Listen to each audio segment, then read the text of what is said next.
અહીંયા જે કાળી પાઇપ આવે ને એ તૂટી ગઈ છે એટલે ખાડો ભરાઈ ગયો છે. આપણે જોઈએ અંદર શું વાંધો છે.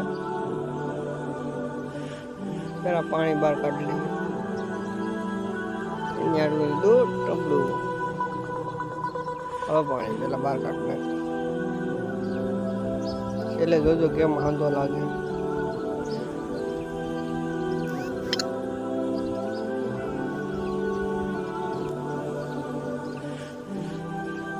જો પાઇપ તૂટી ગઈ છે વચમાંથી, ટીંડોડી થઈ ગઈ છે.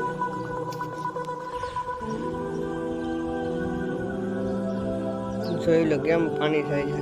તો એ વાલ તો હજી બંધ છે. આ સાપડો આવે, હવે આ સાપડો મારી દેશો આપણે.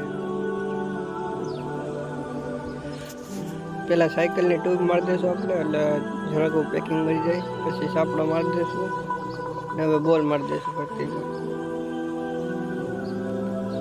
અમાયથી હરકાથી બોલ મારી દેવા એટલે લીકેજ ન રહી.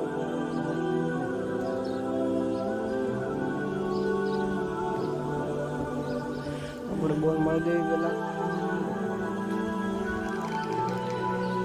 છેલ્લે સુધી જોતા રહેજો.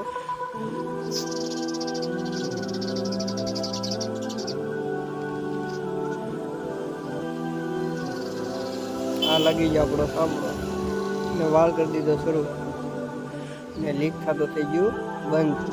તમારે જો આવો પ્રોબ્લેમ આવે તો આવો સાપડો મારી દેવાનો.